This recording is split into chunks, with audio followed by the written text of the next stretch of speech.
राधे।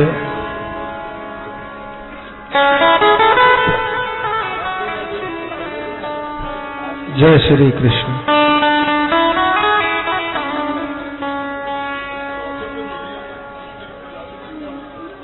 हम लोग बड़े ही सौभाग्यशाली हैं जो इस पावन तीर्थ में बैठ करके श्रीमद् भागवतामृत का पान कर रहे हैं। और सौभाग्य की वृद्धि तो इसलिए और ज्यादा हो जाती है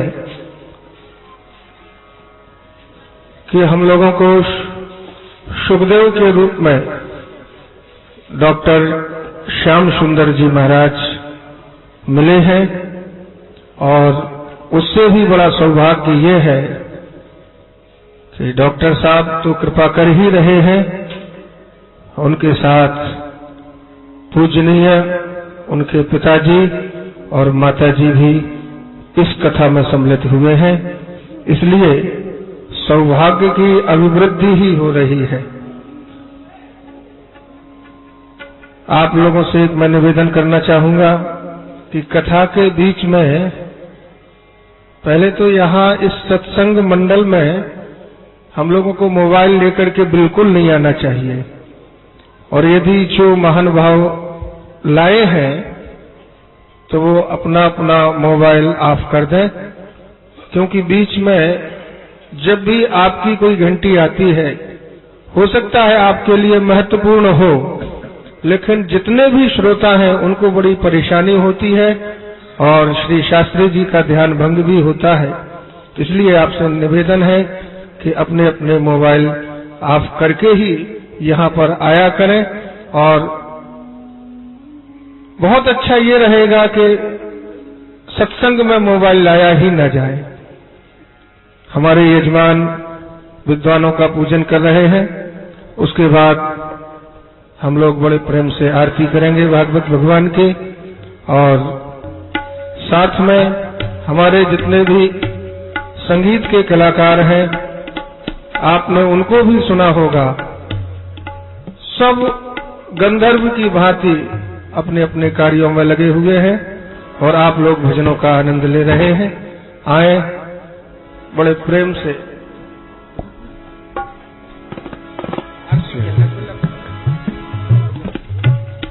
हम लोग बड़े प्रेम से खड़े होकर के भागवत भगवान की आरती करेंगे।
चरणों को मैं शीश झुकाऊं। बांके बिहारी तेरी आरती गाऊं। बांके बिहारी तेरी आरती गाऊं। श्री हरिदास के प्यारे तुम हो। श्री हरिदास के प्यारे तुम हो। मेरे मोहन जीवन धन हो। मेरे मोहन जीवन धन हो। प्यारी छवि तेरी मन में बसा। प्यारी छवि तेरी मन में बसा। बांके बिहारी तेरी आरती गाऊं। बांके बिहारी तेरी आरती गाऊं। तेरी आरती गाऊं। तेरी आरती गाऊं।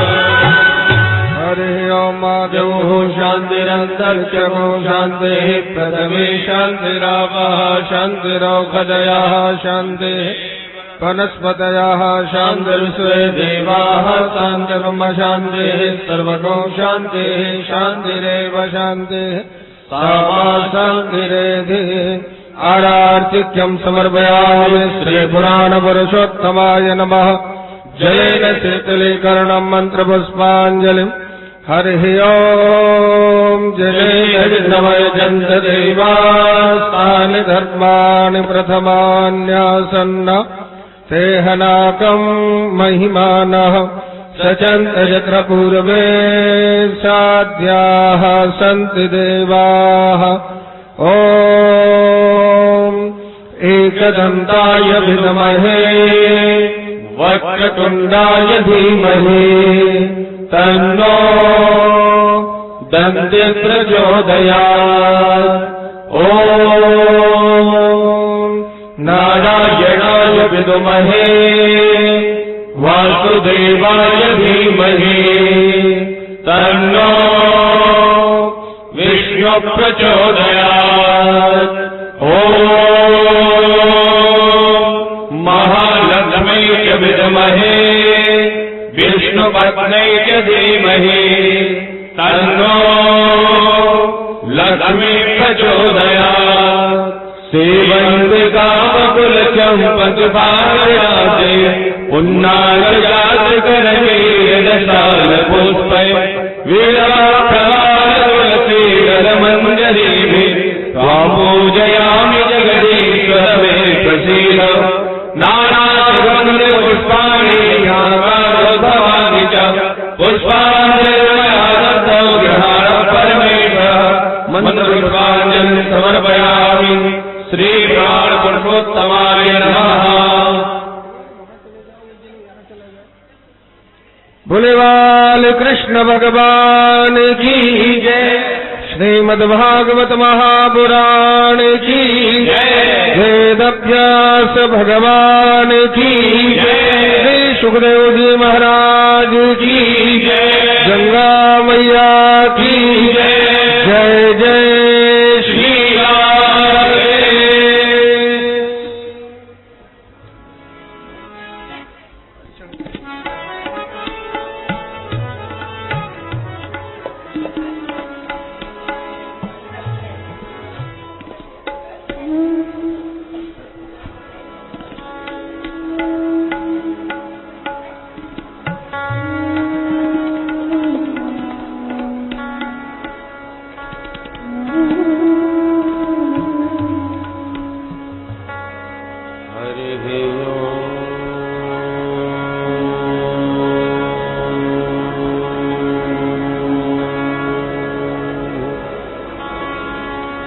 नमः परमहंसा स्वागतचरणकमलजनमकरन्दा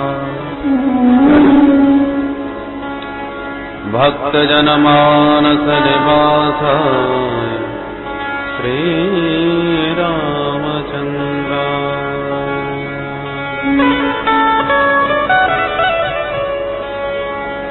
ध्येयं सदा परिभवगुणमभीष्टदोहम् तीर्थास्पदम् शिवविरिञ्चिनुतं शरण्यम् वृत्त्यार्त्यहं प्रणतपालभवाभ्युपोतम् वन्दे महापुरुषते चरणारविन्दम्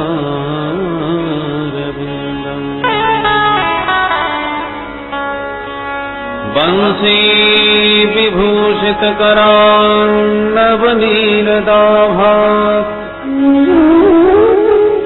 पीताम्बरादरुणबिम्बफलाधरोषा पूर्णेन्दुसुन्दरमुखादरविन्दनेत्रा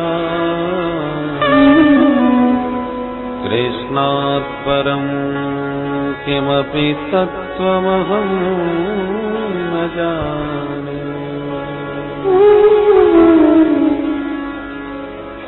नारायणं नमस्कृत्य नरं चैव नरोत्तमम् देवीं सरस्वतीं व्यासं ततो जयमुदीरयेत्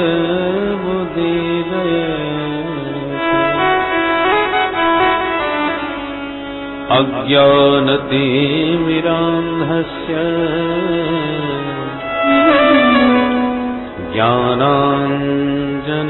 ज्ञानाञ्जनशलाकया चक्षुरुन्मीलितं येन तस्मै श्रीगुरवे नमः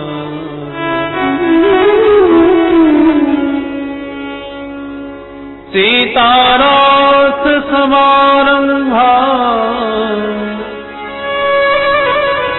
श्रीरामानन्दार्यमध्यमाम् अस्मदाचार्यपर्यन्ताम् वन्दे गुरुपरम्पराम्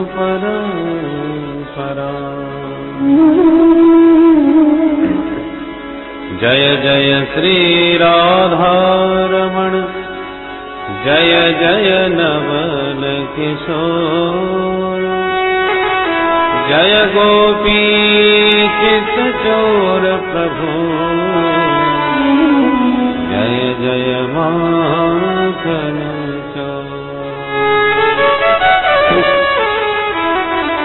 बोल वृंदावन बिहारी लाल की जय श्री सद्गुरुदेव भगवान की जय श्रीमद्भागवत महापुराण की जय श्री सुखदेव जी महाराज की जय गंगा मैया की जय जय जय श्री राधे। आइए मनवाणी को पावन करने के लिए कुछ पल हम मिलकर के प्रभु का मंगलमय नाम स्मरण करें। मोहे आनी मिलो घनश्याम बहुत दिन बीत गए। मोहे आनी मिलो घनश्याम बहुत दिन बीत गए। मोहे आनी मिलो घनश्याम बहुत दिन बीत गए। आन मिलो घनश्याम बहुत दिन बीत गए। बीत गए दिन बीत गए। बीत गए दिन बीत गए।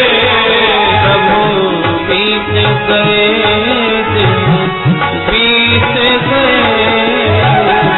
बीत गए दिन बीत गए। और आन मिलो घनश्याम बहुत दिन बीत गए।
भगवान बहुत दिन बीत गए, भक्तों के भगवान बहुत दिन बीत गए। आन मिलो घनश्याम बहुत दिन बीत गए, आन मिलो घनश्याम बहुत दिन बीत गए।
गोविंद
जन्माद्यस्य यतोऽन्वयादितरतश्च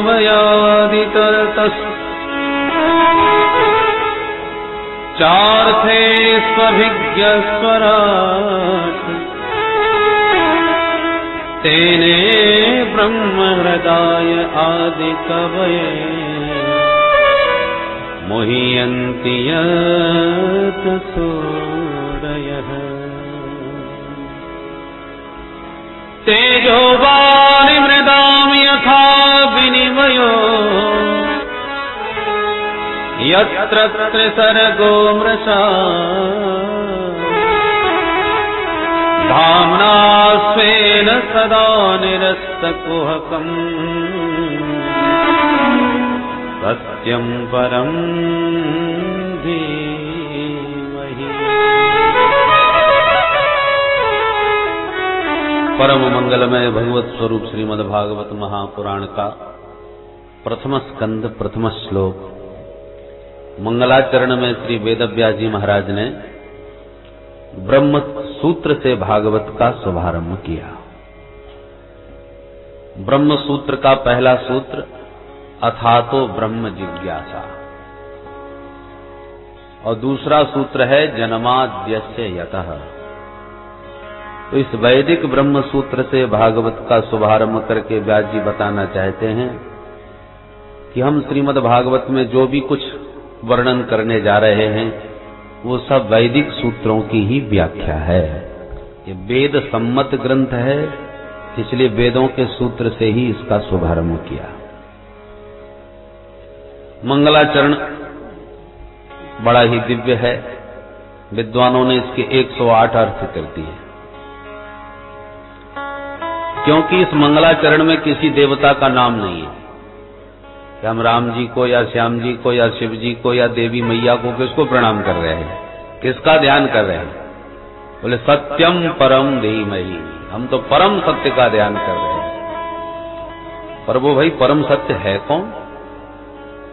तो अपने अपने आराध्य को, इष्ट देव को परम सत्य मानते हुए रसिकों ने अपने अपने इष्ट का वंदन किया है इस मंगलाचरण में। पर सत्यम नाम से श्रीमद् भागवत के अंतर्गत कृष्ण कन्हैया को ही पुकारा है व्यास जी ने। कन्हैया देवी की मैया के गर्भ में आए तो सारे देवताओं ने सत्य सत्य कह करके ही उनका वंदन किया। सत्यव्रतम सत्य परम त्रिसत्यम सत्यस्य योनि निहितम च सत्ये सत्यस्य सत्यमृत सत्यनेत्रं सत्यात्मकं त्वां शरणं प्रपन्नः। गर्भस्थ गोविंद की देवताओं के द्वारा की हुई स्तुति में सत्य सत्य कह करके ही उनका वंदन किया। इसलिए सत्यम श्री कृष्णम परम परमेश्वरम धीमहि ध्यायेम। हम सच्चिदानंद घन परमेश्वर श्री कृष्णचंद्र जी का ही ध्यान करते हैं। अब कृष्ण पर के ही पूरे श्लोक का अर्थ श्रवण करें। कृष्ण कन्हैया कैसे हैं? बोले जन्माद्यस्य यतोऽन्वयादितरतश्च आद्यस्य जन्मादि विकार रहतस्यापि यतः यत्र वसुदेव गृहे जन्म। परमात्मा तो अजन्मा है, उनका जन्म नहीं होता, पर अजन्मा होते हुए भी भक्तों को परमानंद प्रदान करने के लिए प्रभु ने जन्म लिया। कहां लिया? यत्र वसुदेव गृहे, वसुदेव जी के घर में। किसी ने पूछा वसुदेव जी के घर में जन्म हुआ ही नहीं था, तो कहां हुआ? बोले जेल खाने में हुआ। तो घर किसे कहते हैं? न गृहम गृहमित्याहो गृहिणी गृहमुच्यते। ईंट पत्थरों के मकानों को घर थोड़ी कहा जाता है, घरवाली को घर कहा जाता है। बोलो राधे राधे। राधे राधे। तो वसुदेव पत्न्याम देवक्याम, अर्थात वसुदेव जी के घर में का मतलब क्या हुआ? वसुदेव जी की गृहिणी के गर्भ से, अर्थात देवकी के गर्भ से जिन्होंने जन्म धारण किया। जन्माद्यस्य यतोन्वयादितरतः, जन्म के बाद अन्वयात, अनुपश्चात आयात अगच्छत, जो पैदा होते ही भाग लिए। कहा? इतरतः, इतरत्र गोकुले अन्वगात, जन्म लिया जेल खाने में मथुरा, और जन्म लेते ही भाग करके पहुंच गए गोकुल धाम। जन्माद्यस्य यतोन्वयादितरतः चार्थेष्वभिज्ञः अर्थेषु कंसवंचनादि प्रयोजनेषु अभिज्ञः निपुणः। मामा जी के जेल खाने में जन्म लेके भागे आए और मामा जी को भनक भी नहीं लगने दी, ऐसे परम कुशल हैं श्री कृष्ण कन्हैया। स्वराट स्वेषु गोपेषु राजते शोभते, जो अपने गोकुल में आके गोपी ग्वालों के बीच में विभूषित हो गए, सुशोभित हो गए, ऐसे श्री कृष्ण कन्हैया। तेने ब्रह्म हृदय आदि कवये मुह्यन्त यत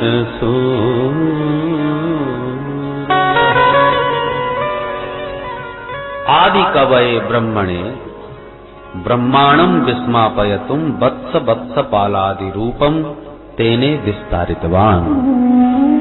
जिन प्रभु ने अपनी विविध लीलाओं से गोकुल में सभी को मोहित कर दिया। अरे अन्य की बात कौन कहे, ब्रह्मा जी भी व्यामोहित हो गए। ये कैसा भगवान है जो ग्वाल वालों में जूठा मीठा खाता फिरता है? भगवान को तो भोग लगा लगा के बड़े बड़े विद्वान परेशान, फिर तो पाने आते नहीं, और इसको हम भगवान समझ रहे हैं जो ग्वालों से छीन झपट करके जूठा मीठा सब खा जाता है। तो चार सिर वाले ब्रह्मा जी भी चक्कर में पड़ गए कि ये भगवान है कि नहीं। तो उनकी परीक्षा लेने के लिए ब्रह्मा जी ने भगवान के सारे बछड़े और ब्रजवासियों को चुरा लिया। तो ब्रह्मा जी का मोह भंग करने के लिए जिन गोविंद ने स्वयं ही बछड़े और ब्रजवासियों के रूप में अपने अनंत रूपों को प्रकट कर दिया, स्वयं ही ब्रजवासी बछड़े बन के अपना विस्तार कर दिए। तनु विस्तारणे तेने, और ब्रह्मा जी का मोह भंग किया। तब ब्रह्मा जी समझ पाए साक्षात परमात्मा। मुह्यन्ति यत सूरयः, सूरयः बलदेवादयोपि मुह्यन्ति। ब्रह्मा जी की तो चले क्या, भगवान के ही बड़े भाई दाऊ जी भी मोहित हो जाते हैं। गोविंद की लीला उनकी भी समझ में नहीं आती। तेजो वारि मृदां यथा विनिमयो यत्र त्रिसर्गो मृषा।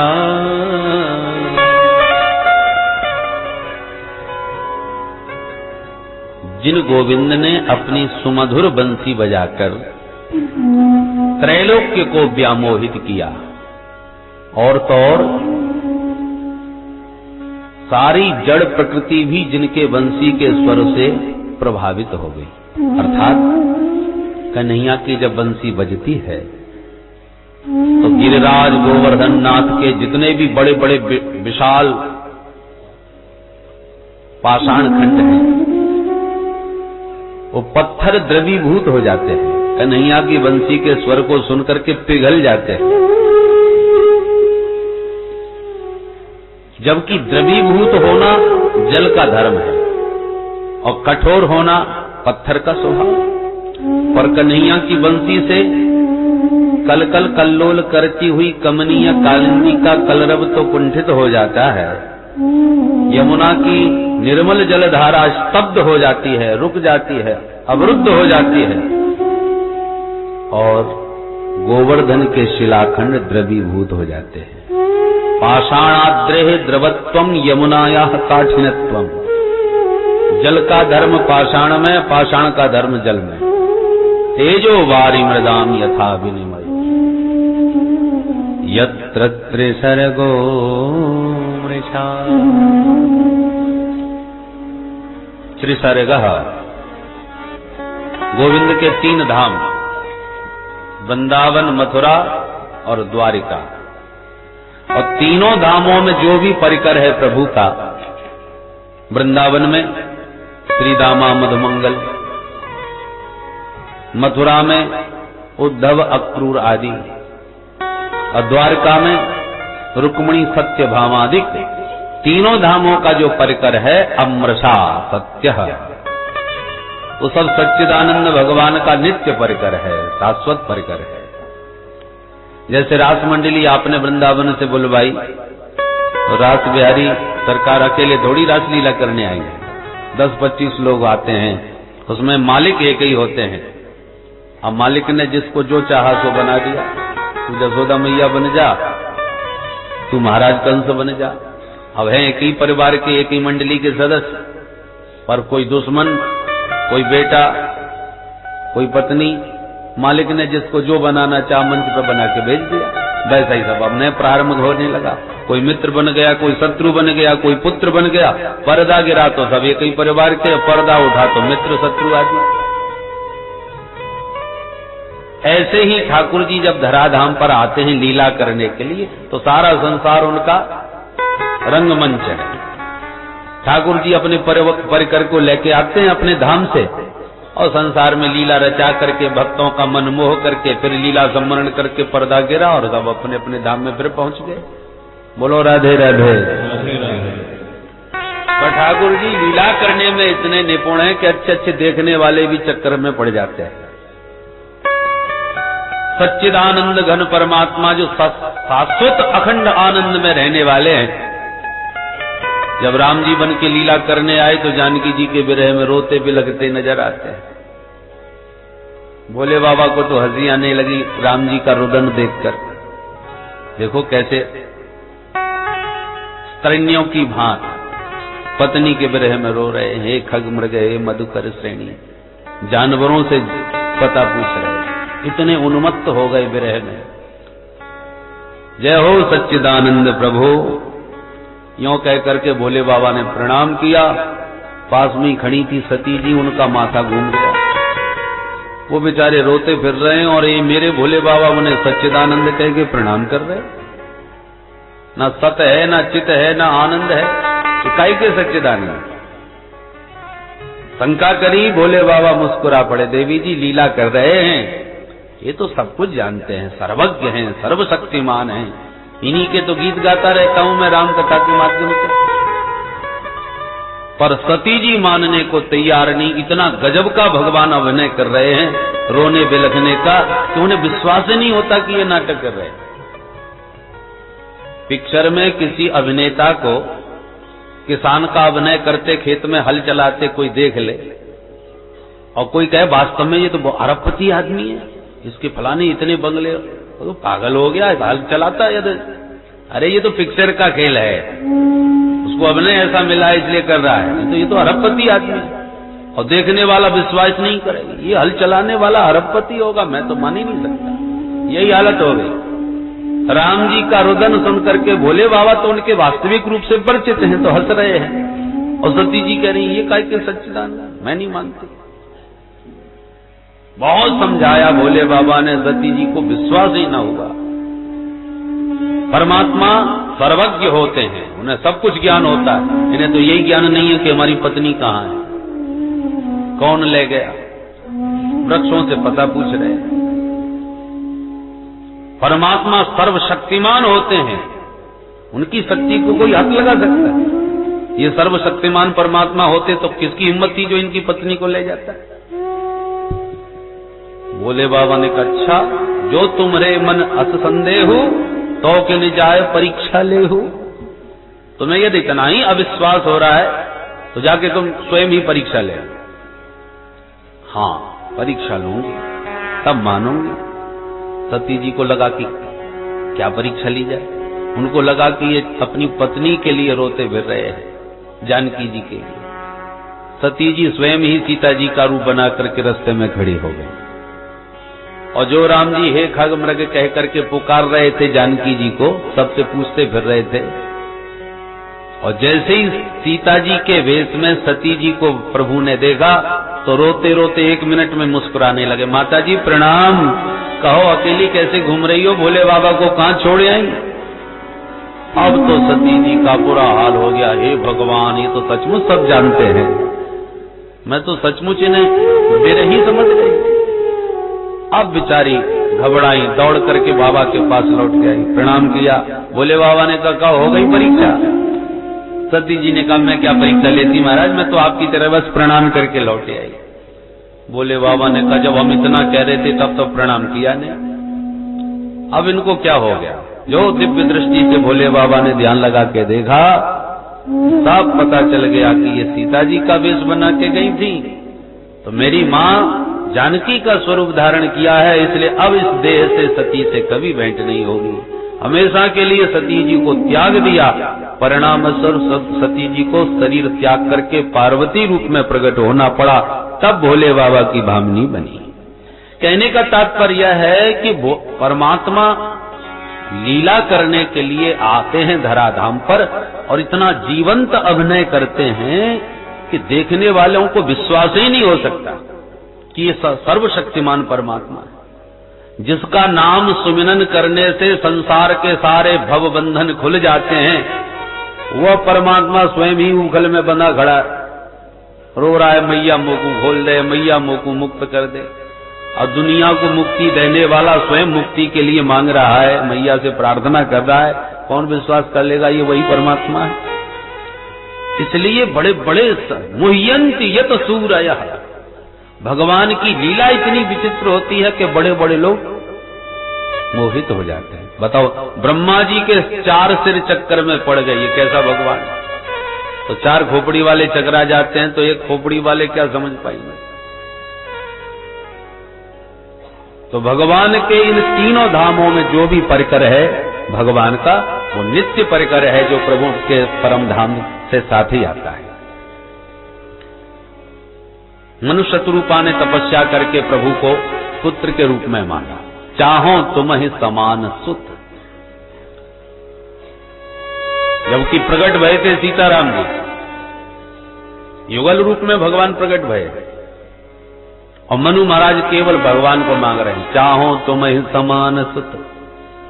तो भगवान ने कहा ये तो हमको ही मांग रहे हैं, शक्ति को, हमारी जानकी को मांगते ही नहीं।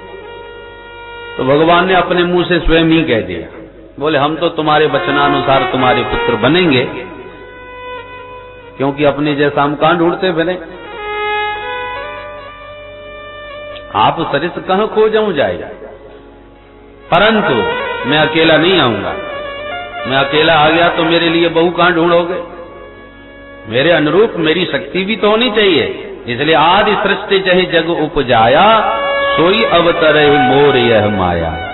मैं अकेला नहीं आऊंगा, मेरी ये माया शक्ति, मेरी आह्लादनी शक्ति भी मेरे साथ ही आएंगी। भगवान ने ये बात अपने मुंह से स्वयं ही कह दी। सनकादिकों का साप लगा करके अपने जय विजय पार्षदों को राक्षस बना के भिजवा दिया। तो भगवान सारी भूमिका से धराधाम पर आते हैं पूरे परिकर को लेकर। इसलिए तीनों धामों का परिकर भगवान का नित्य है, शाश्वत है। धामना स्वेन सदा निरस्त कुहकम, स्वेन मथुराख्येन धामना तन्निवासिनाम सदा सर्वदा निरस्तम कुहकम संसार लक्षणम येन तम। भगवान के जितने धाम हैं उनमें जो भी प्राणी उस धाम का आश्रय लेता है, धाम का आश्रय लेने वाले का भगवान जन्म मरण रूपी संसार का सारा प्रपंच समाप्त करा देते हैं। संसार के समस्त झंझटों से और बंधनों से भगवान उसकी मुक्ति करा देते हैं। निरस्त कुहकम, ऐसे सच्चिदानंद घन परमेश्वर श्री कृष्ण कन्हैया को हम बारंबार प्रणाम करते हैं। बोल सच्चिदानंद भगवान की जय। अब द्वितीय श्लोक में अनुबंध चतुष्ट है। भागवत का विषय क्या है, भागवत सुनने का अधिकारी कौन है, भागवत सुनने से लाभ क्या है, सारी बातें द्वितीय श्लोक में स्पष्ट करें। धर्मः प्रोज्झित कैतवोऽत्र परमो निर्मत्सराणां सताम्। अत्र प्रोज्झित कैतवः परमो धर्मः निरूप्यते। इस श्रीमद् भागवत में निष्कपट परम धर्म का निरूपण किया गया है।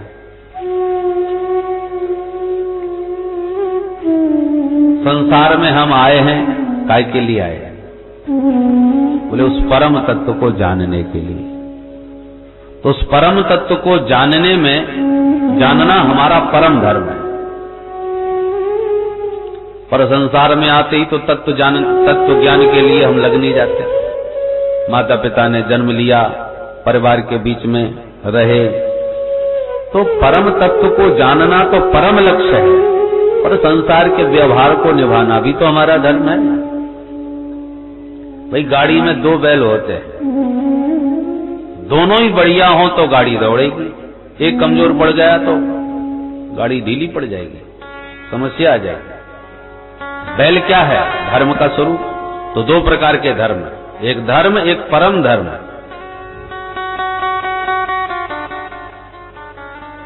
परम धर्म माने मुख्य। उदाहरण से देखें, आप कमरे से निकले, चलो कथा सुने आप, तो कथा सुनने के लिए अपने कमरे से निकले, तो कथा श्रवण करना आपका परम धर्म, मुख्य उद्देश्य। कमरे से क्यों निकले हो? बोले कथा सुनने के लिए। अब रास्ते में कोई आपका मित्र मिल जाए तो आप राम राम भी करोगे, बहुत दिनों के बाद मिला है तो कुशलक्षेम भी पूछोगे, घर परिवार की, उसमें कोई बुराई नहीं, ये व्यवहार भी आवश्यक है। पर ये संसार के व्यवहार निभाते हुए आगे बढ़ते जाओ, कहीं कथा ही संपन्न न हो जाए। पता चला व्यवहार निभाने में इतने लग गए कि कितनी गप्पें चालू हो गई कि उधर कथा ही संपन्न हो गई।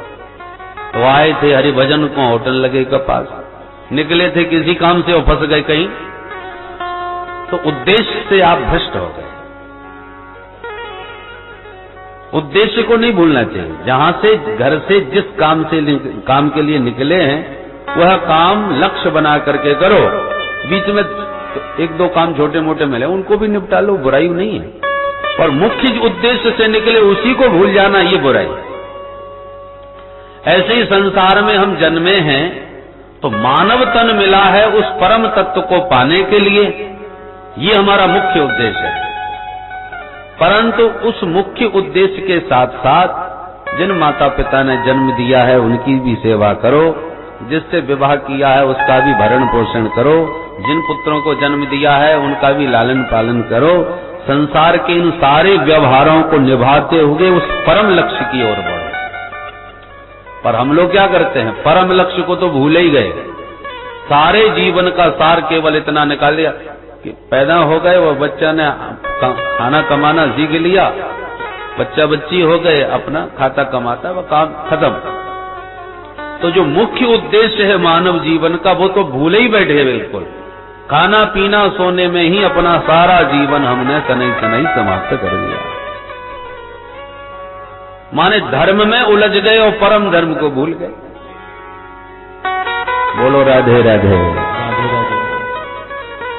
इसलिए उसी परम धर्म का निरूपण श्रीमद् भागवत का मुख्य प्रतिपाद्य विषय है। परमात्मा से प्रेम करना जीव मात्र का परम धर्म है। सवै पुंसाम परो धर्मो यतो भक्तिरधोक्षजे अहेतुक्य प्रतिहता ययात्मा संप्रसीदति। प्राणी मात्र का परम धर्म गोविंद के चरणारविंद में प्रगाढ़ भक्ति।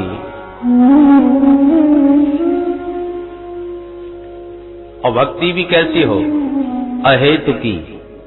अहेतु की भक्ति का मतलब हेतु रहित भक्ति। हम लोग भक्ति तो खूब करते हैं भगवान की, परंतु कब? जब परीक्षा आ जाती है तब। हे ठाकुर जी महाराज, प्रथम श्रेणी आ गई तो 501 रुपया का भोग लगाऊंगा, और सेकंड डिवीजन आ गई तो काय का भोग। हमने तो प्रथम श्रेणी की बात करी थी।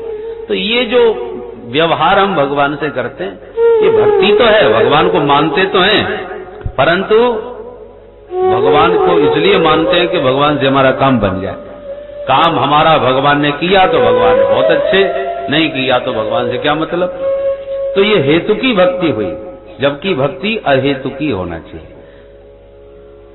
अहेतु की भक्ति का मतलब प्रेम है। भगवान से प्रेम किसी हेतु के लिए न हो। हम लोग भगवान से प्रेम नहीं करते, हम संसार से प्रेम करते हैं, और भगवान को भी तब मानते हैं जब भगवान हमें संसार देते रहे। संसार के लिए भगवान को मानते हैं। भगवान से हम जो मांगते गए मिलता गया तो हमें भगवान ठीक। भगवान को कोई नहीं मांगता, भगवान से सब मांगते हैं। भगवान से मांगते हैं, भगवान को कभी नहीं मांगते, क्योंकि भगवान की हमें जरूरत ही नहीं। हमें तो संसार की जरूरत है ना, इसलिए संसार के लिए भगवान हमें अच्छे लगते हैं।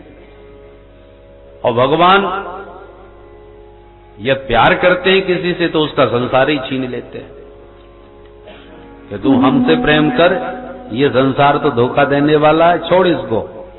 तो भगवान उसको छुड़ाना चाहते हैं तो हमको और कष्ट होता है, क्योंकि हम तो संसार से चिपके बैठे हैं। बेटा चाहिए, पोता चाहिए, परिवार चाहिए, घर आंगन मकान यज्ञ मान बढ़ाई पद प्रतिष्ठा चाहिए, और ये सब संसार में भटकाने वाले हैं जो भगवान से दूर कर देते हैं। तो भगवान उसे छीनना चाहते हैं और हम उन्हीं को पकड़ना चाहते हैं। इसलिए भगवान का यह व्यवहार हमको अच्छा नहीं लगता।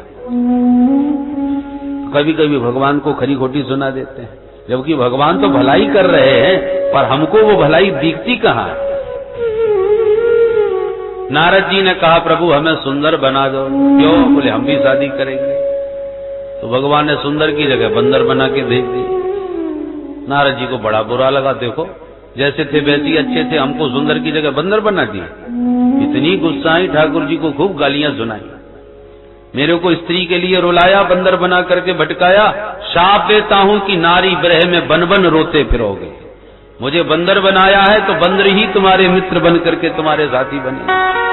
आदि आदि लाखों गालियां दी, शाप दिया, और भगवान ने उसे सहर्ष स्वीकार भी किया, पर नारद जी को सुंदरता नहीं दी। क्यों? भगवान तो उनका भलाई चाहते थे, इसलिए नहीं दिया, नहीं तो बाबा भटक गए होते। तो उनके कल्याण के लिए भगवान ने उनसे गालियां तो सुन ली, पर दिया वही जिसमें उनका भला हुआ। ऐसे करो सदा तिनकी रखवारी, जिम बालक राखे महतारी। मां कितना प्यार करती है अपने बच्चों से।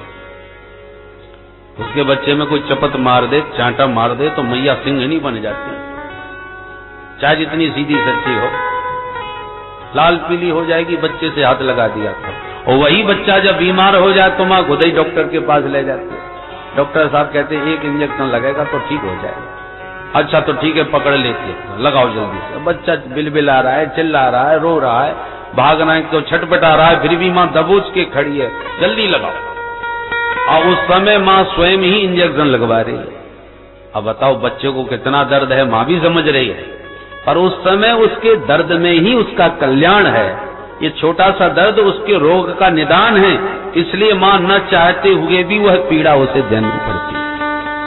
तो बालक को भले ही मां का यह व्यवहार क्रूर लगता है, बुरा लगता है, उल्टा सीधा बोल भी देता है, फिर भी मां उस बच्चे की सब सुनेगी, परंतु इंजेक्शन लगवा के छोड़ेगी।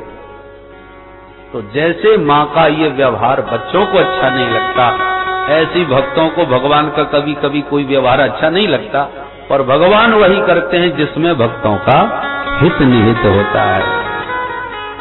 जय विद होए नाथ हित मोरा, करऊ सुवेग दास में तोरा। नारद जी ने यही बात कही थी भगवान से, जिसमें मेरा हित हो वही करना प्रभु। भगवान हंस के बोले जय विद होए परम हित नारद सुनहु तुम्हार। अरे तुम हित की बात कर रहे हो, हम तो तुम्हारा परम हित करने की भूमिका बना रहे। और वही परम हित भगवान ने नारद जी का किया। कहने का तात्पर्य है कि आपकी समझ में न आवे तो भी भगवान की कृपा का भरोसा करना चाहिए।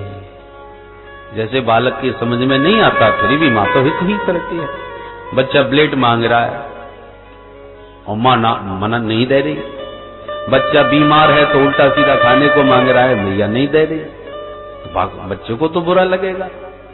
और मां क्यों नहीं दे रही, ये बच्चा नहीं समझ पाता। ऐसे ही भगवान से हम कोई चीज मांग रहे हैं और भगवान नहीं दे रहे, तो हमको बुरा तो लगता है कि हमने बहू के लिए एक बेटा मांगा था, बताओ 10 साल हो गए भगवान देते नहीं है, भगवान क्यों न जाने क्यों नाराज है। अब क्यों नहीं दे रहे वो तो ठाकुर जी ही जाने, पर नहीं दे रहे इसमें भी अपना हित समझो, अपना कल्याण समझो, ये है समर्पण। जैसे बालक का मां में समर्पण होता है और मां पर पूरा विश्वास रखता है, रखना चाहिए, अज्ञानतावश भले ही ना माने। कुपुत्रो जायेत क्वचिदपि कुमाता न भवति, ऐसे ही भक्त को भगवान पर पूर्ण विश्वास रख करके समर्पण करना चाहिए, और तब भगवान उसका सारा योगक्षेम वहन करके सारे दायित्वों को अपने हाथ में ले लेते हैं। तो उसी निष्कपट परम धर्म का निरूपण किया गया है। भगवत भक्ति निष्काम और निष्कपट होनी चाहिए, यही भागवत का मुख्य प्रतिपाद्य विषय है।